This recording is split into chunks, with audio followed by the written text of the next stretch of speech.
I'm in Inglewood, living off Arborvitae. I'm on government assistance, and I run out of money, and I had to buy Pampers for Jelani. And I had $11.42 in the bank. And I remember wrapping my son in a towel for 2 days. You know, someone said, because when I tell the story, I always get teary-eyed. And someone said, do you fabricate the tears because you've told the story so much? No, I'm a mama. Every time I tell the story, I feel it again. I remember the second day, like you said, I had my hand on Jelani's stomach, and I said, don't worry, baby. Mommy will never be this broke or broken again.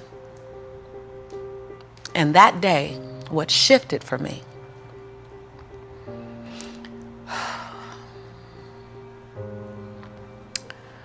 was I was willing, and I don't know if this is going to sound crazy, I was willing to completely die to any form of me that I had been, so that I can birth the woman that I was becoming. The reason why a lot of people won't become who they want is because they're too attached to who they've been. And you hear it all the time when people say, I've always been this way. Okay, well, if that's working for you, keep doing that. I knew it wasn't working for me any longer. I had hit my version of rock bottom. So I was willing to let go of everything and everybody. See, another reason why people won't get there is because the doorway is for you to fit through. You trying to carry everybody else through because you're trying to be Rescue 911. And you got to rescue you first. I am much more valuable to my family and to my community because I was willing to let them go through the door myself, teach myself, learn myself, condition myself, and then come back and get them. I'm much more valuable to them now. But I had to go through a window time of 10 years of judgment. You leaving us, hanging out with white people all the time. You going to these crazy countries. We don't know what you, I had to be willing to allow my conviction to make me inconvenienced. See, we want to grow, but we want to stay liked by everybody. I was willing to be my own rescue at the risk of your approval. But most of us aren't like that. Facebook is an example. We want to be liked. Well, I woke up and I like myself today, so your like is extra. My job is to like me first. I was willing to say every day, Lisa, you like you? Lisa, are you proud of you? Lisa, are you playing full out? Every day before I checked in with anybody else. That's lonely, by the way. Why won't most people do it? Because it's scary and it's lonely. So what did I do? I was willing to find people who had what I didn't have, who were living lives that I wasn't living, who believed things that I didn't know about, and I was willing to become their student. I got up every day and I ate a slice of humble pie. See, when you get to this level, even me 10 years ago, you can get caught up by reading your own fine print. See, whenever I hear people reading my bio, and before I came on and you read my bio, I'm in the back going, yeah, yeah, yeah, yeah, yeah, yeah, yeah, yeah, yeah. Because I don't want to ever think I arrived. That bio is old. You should be interested in my future. Oh, that's my bio. What's my future? Oh, what are you doing? Who am I becoming for 2020? And we get caught up in our bios. We get caught up in our status. I never allowed that to stop me from going and sitting at the hem of someone and saying, what do you know about wealth? See, because there's 3 forms to money. There's 3 relationships to money. We learn how to earn it, we learn how to keep it, and we learn how to grow it. Well, I learned how to earn it because my theme song was, I'm a hustler, baby. And I want you to know, everybody with me, it ain't where I've been, but where I'm about to go. So I was singing that song. That was good. They know, right? I was singing that song when I was working out of my closet as my office. I was in a walk-in closet where you really couldn't walk in, you stepped in and turned, right? and the clothes rack, you know how you have the hanger rack, I had pant hangers in the closet and I had manila folders clipping on the pant hangers. Those are my client files. And I would sit there and I put $2.99 mirrors that you get from CVS. I put them all around my closet walls so that I can make my office look bigger. I worked out of that closet office for 4 years, singing that song. It ain't where I've been, but where I'm about to go. I knew that. I knew how to make money. I didn't know how to keep it because ain't nobody had none in my family. So keeping wasn't an issue. Growing was never an issue. So I went to people who knew how to make it, keep it, grow it. I went to people who was about serving others to the highest level. See, I make a lot of money because I serve more people. See, all your success is on the other side of service. People trying to make money, if it begins and ends with money, it's going to be a short-lived victory. But if it's about transforming lives, then the wind keeps going and going and growing and growing. So I went to people that knew what I didn't know. And I killed my ego every day, murdered my she-go every day. Because I got a big she-go. I mean, come on, right? Every day, Tom. And I got hungry and I learned. I went to the same training 42 times. Yes, I said 42. Some folk will stop because I've been there already. I learned that already. Yeah. No, I wasn't there. I wanted to be able to finish their sentences. I want to know what you know. I want to walk like you, talk like you, and then I want to then embed me in it. But success leaves clues. We're just not picking them up. I was the only African-American person at this conference. I was one of 2 women at this conference. Within the last 29 sessions, I led the conference. But I was willing to be the student first. So that's what I did, number 1. And number 2, I looked at every toxic behavior in my life. Everyone. You see me go behind my own black curtain. People don't want to tell on yourself. You're trying to protect. You're trying to do 4 things. You're trying to protect, prove, hide, and defend. If you wake up every day and say, I have nothing to protect, I have nothing to prove, I have nothing to hide, I have nothing to defend. Now, who do I choose to be? Because your energy is consumed with protecting, proving, hiding, and defending. Right. But if you let go of that, then now you're in creation. Every day I told myself that. Every day I got in the mirror and I said 3 sentences. And I gave each sentence 7 different endings. And at times I was crying so hard I couldn't understand myself because the ending, the sentence was so difficult to say. Every day I looked in the mirror and said, Lisa, I'm proud that you. And I found 7 different things to celebrate Lisa for because we are under-celebrated. Because you want someone to celebrate you more than you celebrating yourself. You want to hear thank you from others more than you're thanking yourself. You want to hear other people say, I love you more than you saying I love yourself.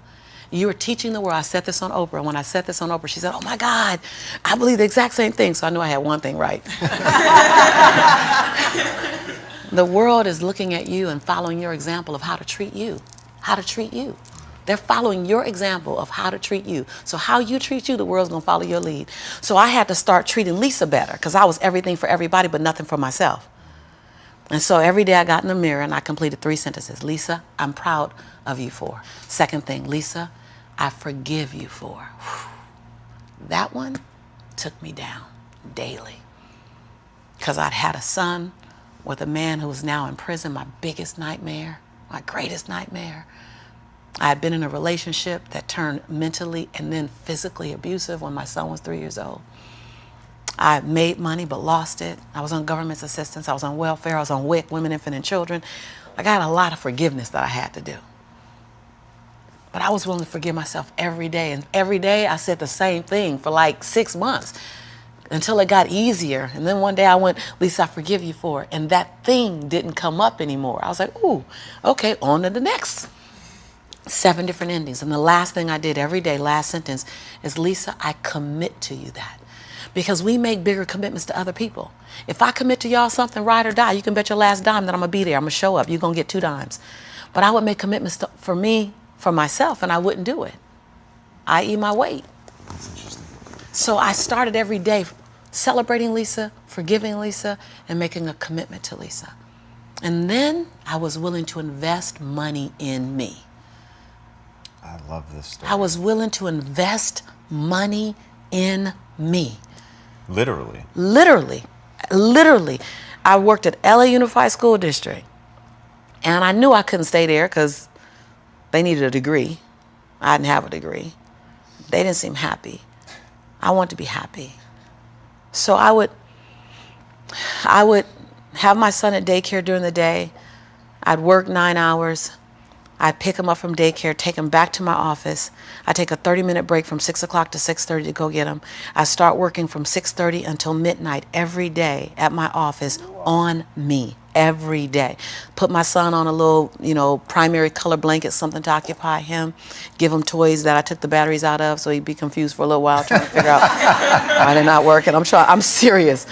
And I did it every day, every day, every day. I stopped going out to dinner. I stopped going out dancing. I stopped getting my nails done, stopped getting my hair done. And every 2 weeks when Ella Unified paid me, I wrote a check to my dream. And I wrote in the memo line, funding my dream. And I would mail the check to the bank, Wells Fargo. And I mailed a check to myself every 2 weeks for 3.5 years. My family thought, that I was smoking on drugs. Like, she ain't going out. She eating beanies and weenies all week. We think she on drugs, but she's not getting any smaller, so maybe not. And I went to the bank after 3.5 years. This is the story you're talking about. I walked in the bank. I said, I'm just gonna check and see where that account is, because I wouldn't open the statements, because my mother used to say when I was growing up, girl, this money burn in my pocket. And I'm like, I think money hot, and it goes. Thank you so much, and it goes away fast. So I'm not gonna open the statement because I don't want to know how much money I have, because I didn't have a healthy relationship to money. I didn't even know a relationship with money. So while I'm at these trainings, they just kept saying save. So I'm like, okay, I'm gonna save. I didn't need the money that I was writing checks for, because it was the money I used on my nails and my hair. And then every check I wrote to myself, I made a challenge with myself that it had to be 5% more than the next check. Wow. Than the previous check. So I didn't really know how to calculate the 5%. So I'm like, well, I'll just add $30. I'll just add $60. I really didn't know anything about it. Then I went out and got a second job. And I started working in the evenings, less on my business and more out on jobs, so I can write a bigger check. So I learned how to live on $31,000. That's all I was living on, $31,000. We can make it. We got it. I sold my Altima I had at the time. I bought an old Ford Explorer. I just skinnied down. I moved out of my 3-bedroom house. I moved in with a roommate. She smoked even, and I was like, okay, I'm gonna put towels under the base of the door. Y'all, you gotta be inconvenienced. I put towels on the base of the door so the smoke wouldn't come in the room with me and my son. We slept side by side in the same bed. Went from a 3-bedroom, 3-bathroom house, 2-story, to a roommate, because I was willing to write a check to fund my dream. And I kept writing, funding my dream, funding my dream, funding my dream.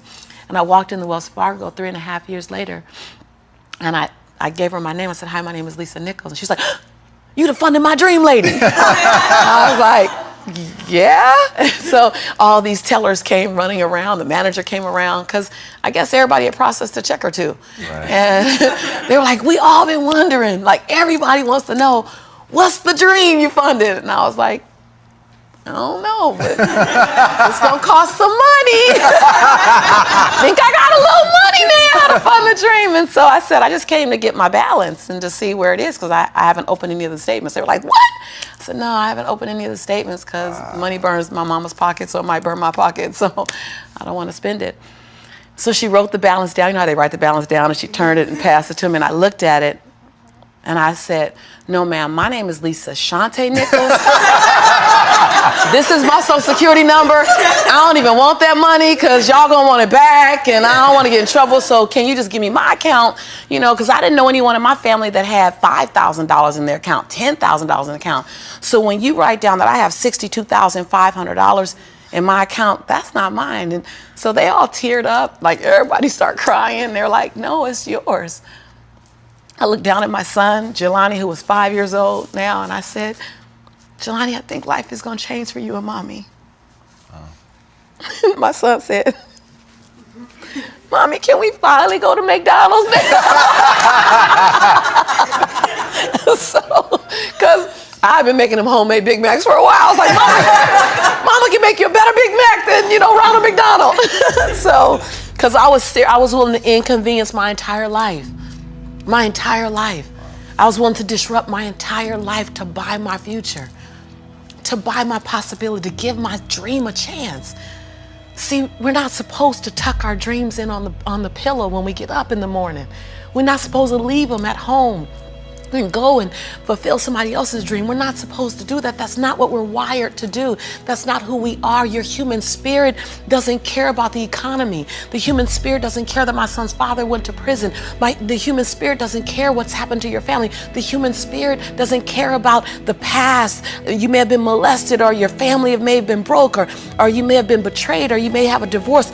Your human spirit doesn't care about any of that. Your human spirit simply says, what's our command for tomorrow? What do you want to create? It's not keeping score. Your brain is keeping score, because your brain is designed to keep you safe. Your soul, your intuition, your human spirit is designed to make you soar. And when you get to the edge of that stage, I want to get up right now. Can I get up right now? Whatever you want. Okay. Think I'm gonna tell Lisa Nichols no? Come on now. When you get to the edge, your brain will always tell you to step back. It's always going to tell you to step back, because you can fall. Always. It's going to tell you to step back, because before you fell, the last time you did this, you saw someone else fail. You could hurt. You could be off work. It's going to tell you. It's designed to keep you safe. So you have to be willing to play between your brain and your soul. And on some days, you got to just listen to your soul. And you got to say, I'm going to leap. I'm going to get to the edge. Most people are at the edge, and you're standing at the edge and you're watching everyone else fly. That's Pimp My Ride, Watch My Crib, all this stuff. You know, watching people's lives on Facebook. You're at the edge, watching someone else live, wondering what it's going to be like when you jump without ever jumping. And I'm just here to tell you, jump. Because only three things can happen. You're either going to jump and fly, or you're going to jump and fall on something soft, or you're going to fall down hard. Either way, you're going to get back up. You already know you got what it takes to get back up. Your greatest fear is not that you will fall. Your greatest fear is that you will live a full life and never fly, that you never leaped. You're not afraid of dying. You're afraid of dying before the world sees who you really are, before they really get your fingerprint, before they really feel your breath, before they really get your contribution, before they really feel you. That's what you don't want to happen. You don't want to leave this place without us knowing you were here. All I'm doing is giving my dream a chance. And I'm not extraordinary. You don't get off the hook. You don't get to be let off the hook. I'm an ordinary woman who chooses every day to make one more extraordinary decision. You're a grinder. Yeah, right? Like